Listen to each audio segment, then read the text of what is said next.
Warning: the following presentation contains images of an extremely cute and cuddly nature. Viewer discretion is advised. Hello, I'm Steve Massa, film historian and author. Now, it's an old rule among actors to never work with babies or animals as their natural scene stealers. But because of this quality, animals played an important part in silent film comedy. They were continually used for cute throwaway gags and even as stars of their own series. So I'm here today to conduct a sort of guided tour of some of the silent screen's bestial paramours. Before we get started, I'd like to thank Dave Glass and the Silent Laughter Weekend for the invite to be here, and to my wife, Susan Selig, who's helping behind the camera. The very first movies were actualities, where the camera was basically pointed at anything that moved, so any type of wildlife was an ideal subject. The circus roots of the early European slapstick films led to their wide use of all kinds of critters. For example, little Tarzan would get chummy with errant elephants, and adult comics like Paul Bertho and Marcel Perez sometimes shared the screen with big cats. While there was plenty of livestock in these European shorts, it was the Americans who would star animals in their own series. The lack of sound made it easy to instruct them and put them through their paces for the camera. And frugal producers like Century Comedy's Abe and Julia Stern eagerly developed a stable of stars without egos who would literally work for peanuts.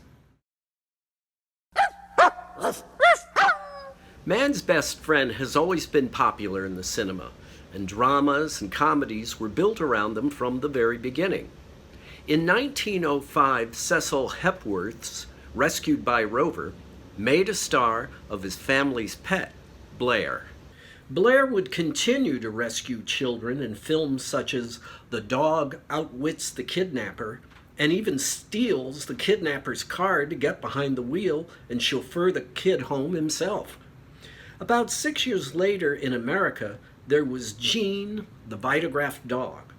Owned and trained by Lawrence Trimble, Jean became a big attraction in Vitagraph films, where she brightened the lives of poor little rich girls or lonely old bachelors. Now, in the teens, the best-known maker of comedy films was Mack Sennett, and dogs and other animals played a regular part in the Keystone universe. Soon he began developing canine comics, such as Roscoe Arbuckle's dog Luke, but the king of the Keystone canines was Teddy the Great Dane. Owned by Joe Simpkins, the Pooch started his career in vaudeville as Teddy the Athletic Dog, and hit movies in 1915 for Selig and Sterling. Sennett quickly hired Simpkins and Teddy, and starting in 1917, he became the Keystone four-footed hero in shorts like Teddy at the Throttle and It's a Boy.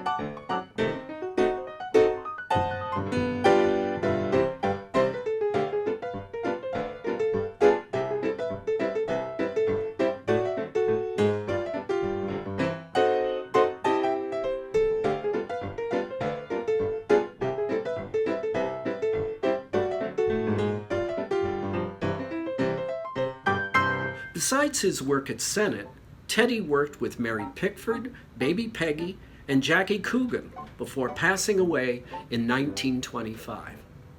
Teddy's popularity opened the floodgates and paved the way for other canine comics like Brownie the Wonder Dog, Pal, Buddy, and Mutt. But the comedienne of the litter was Cameo. Owned by supporting comic Hap Ward, Cameo could effortlessly steal a scene from pros like Billy Bevan and Harry Gribben, proven by this card game from 1923's Nip and Tuck.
Besides these name dogs, there were also plenty of strays seen on the screen, but the alpha dog of silent comedy was Pete the Pup. Still a movie icon today, thanks to decades of television showings of The Little Rascals. Put a ring around any dog's eye and people will know that it's supposed to be Pete. He was the son of Pal and was owned and trained by Harry Lucenay. Pete started turning up in 1923, and some of the comics he supported include Harold Lloyd, A Ton of Fun, and Al St. John. He found stardom in Century Comedy's 1925 adaptation of R.F. Olcott's famous Buster Brown comic strip. Teaming with little Arthur Trimble and Doreen Turner, Pete stole the show with reviewers, exhibitors, and the public going crazy over him.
After 2 years and a lot of attention, producer Hal Roach came along with a better offer, so Pete jumped ship on the Stern Brothers and joined Our Gang.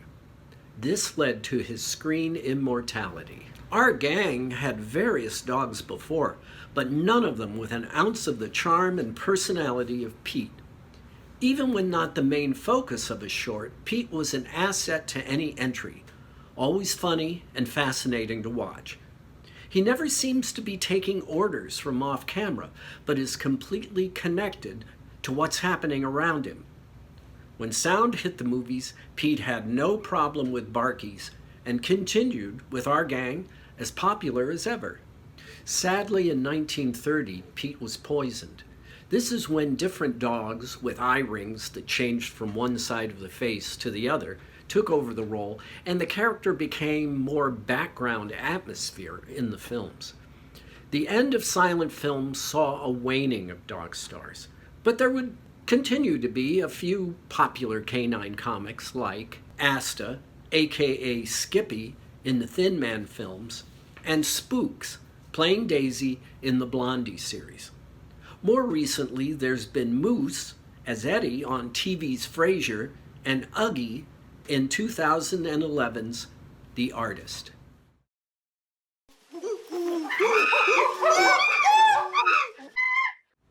Almost as popular as Man's Best Friend in silent comedy was Man's Distant Cousin. Well, because of their similarities to us and their imitative abilities, monkeys have fascinated humans for centuries. Fueled by Darwin's 1859 publication of The Origins of the Species and the popular media's focus on a missing link, performing apes flourished in circuses, vaudeville, and variety stages in the late 1800s. Buster Keaton, in his 1921 comedy The Playhouse, did a homage to Peter the Great, an ape he and his family shared stage bills with. But the biggest monkey moneymaker was Consul, who did make the jump to movies with 1908's Consul Crosses the Atlantic. The first stage monkey to star in a movie comedy series was Napoleon. Having toured around the world with the miniature elephant Little Hip, Napoleon and his co-star Sally starred in numerous shorts for E&R Jungle Films. After their retirement, their daughter picked up the torch and had her own film series.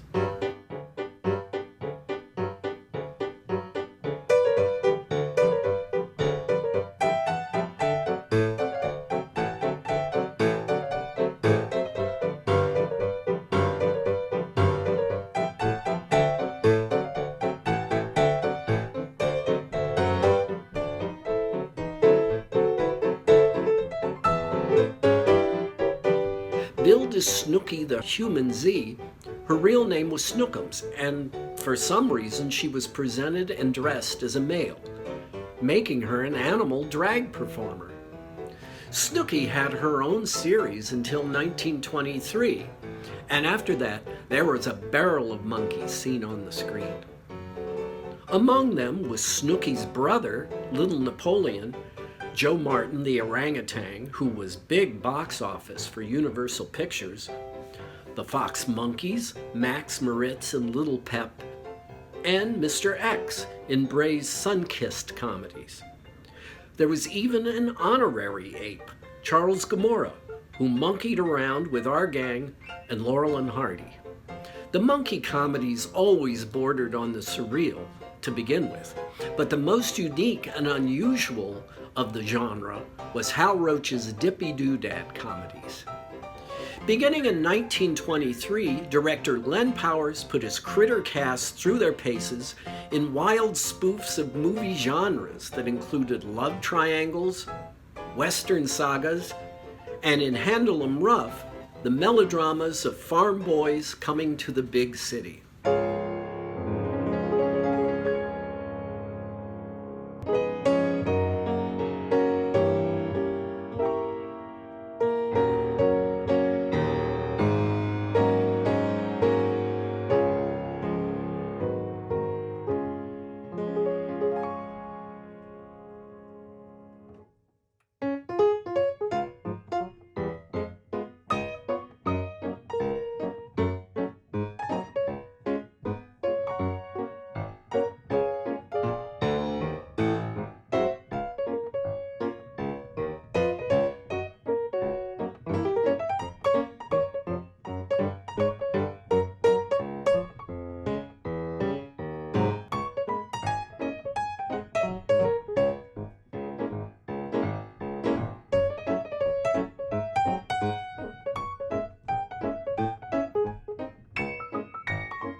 Chief among the Doodads cast was Josephine, best remembered today for upstaging Buster Keaton in The Cameraman.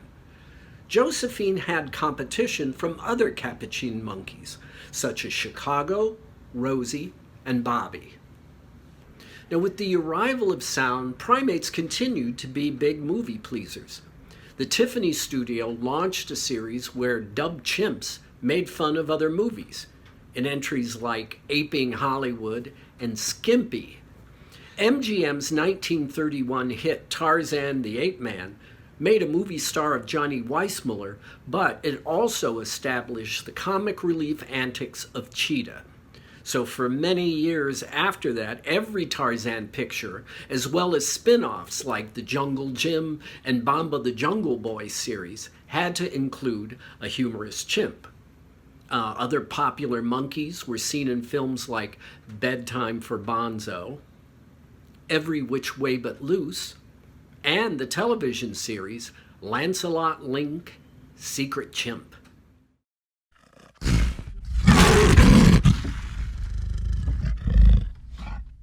A silent comedy staple that was as necessary an ingredient as Goofy Cops or Bathing Beauties was Lions on the Loose.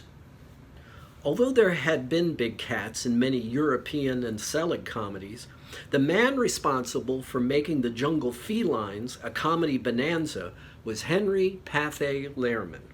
One of the biggest comedy producers of the teens, Lehrman discovered that if one lion on the screen caused a sensation, a bevy of them would become an industry standard. Lions were a hallmark of Lehrman's Fox Sunshine comedies like Hungry Lions in a Hospital and Roaring Lions on the Midnight Express.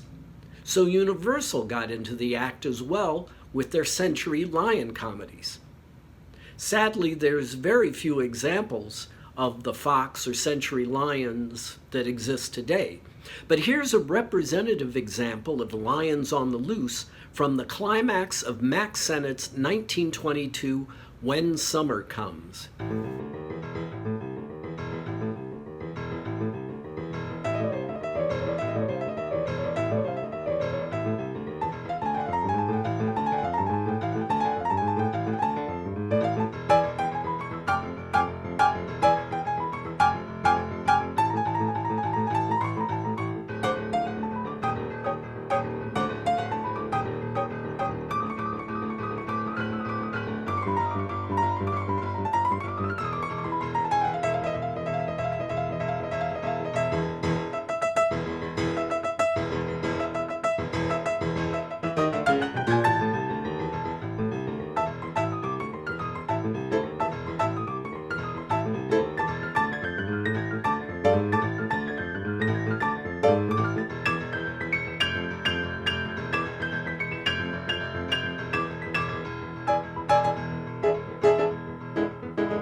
For the human comedy actors and directors, working with the wild cats was an occupational hazard, but the accidents were kept to a minimum thanks to the efforts of trainers like Charles Gay.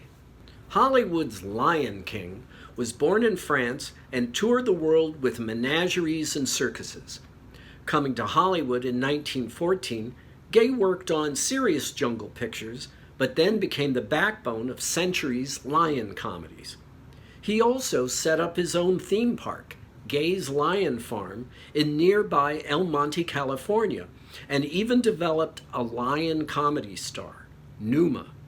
In a statement to the press, Gay said that there were good and bad lions. The bad ones were used for snarling close-ups and tearing dummies to pieces, and the good ones worked with actors. Numa was one of the best and worked with practically everyone on the Mack Sennett lot, in addition to Douglas MacLean, Bebe Daniels, Neil Burns, and Charlie Chaplin in the circus. Here's Numa in action with Mabel Normand in 1923's The Extra Girl.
While apes and lions weren't the only jungle beasts in the movies, there was also a call for elephants. Many of Hollywood's exotic species resided at the Selig Zoo. Established in 1911, the zoo became a longtime tourist attraction as well as a movie plant. Selig made many dramatic jungle epics and serials, but there was one comic on the lot, Toddles the Elephant.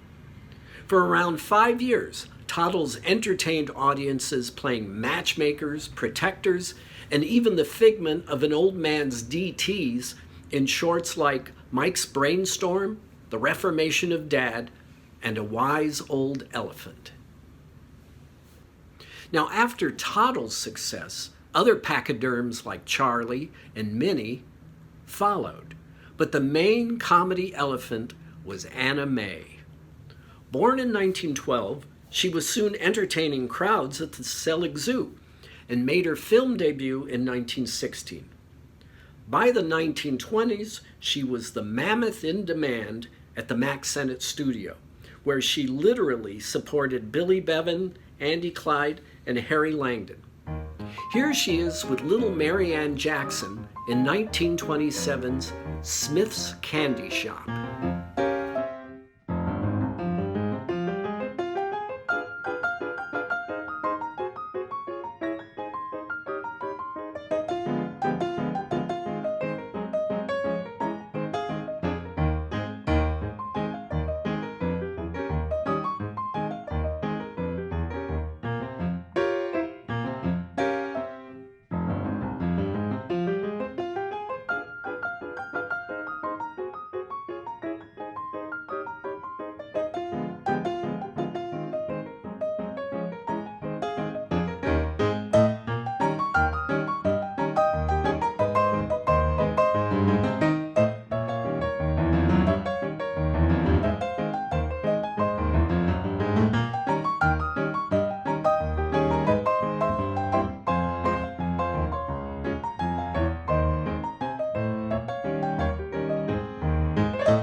Not exclusive to Sennett, she even turned up in the 1929 Mickey Maguire comedy, Mickey's Menagerie, with Mickey Rooney.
Anna May made a smooth transition to talkies, where she worked with 4 different Tarzans, plus stars like Wallace Beery, Charlie Chaplin, and Gene Autry. In an interview, her trainer, Joe Metcalf, said that her big treat was eating cigarettes, and probably her best sound film role was as Victor McLaughlin's 5-ton pampered baby Annie in 1939's Gunga Din. Dogs, monkeys, lions, and elephants were integral to silent screen comedy, but there was plenty of other livestock in the films. Although too many to recount here today, there's just a few to note. Thea Bray was a busy mule over on the LKO lot who was always ready to leave her hoof marks on any comedian's anatomy. Here she is sharing brunch and screen time with Alice Howell in 1920's Distilled Love.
Bears were also popular, and on screen their habitats were camping trips, hunting parties, or Yukon adventures.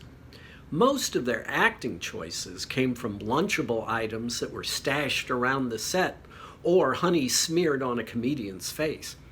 The big bear in the movie business was John Brown, who racked up appearances with Charlie Chaplin, Stan Laurel, and Buster Keaton, illustrated by this clip from 1923's The Balloonatic.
Well, today we've really only been able to bring you the tip of the silent comedy animal iceberg, as there were also numerous trained horses, goats, seals, and even squirrels. There were so many that I devoted 250 pages to them and their trainers in my recent book, Lame Brains and Lunatics 2. Well, perhaps the best way to finish this presentation is to talk about skunks, as they were the closing gag in countless silent comedies. The odor of this animal equivalent of Limburger cheese caused plants to wilt, crowds to disperse, and films to end. So we'll end today with Lloyd Hamilton and his potent polecat friend in 1919's His Musical Sneeze.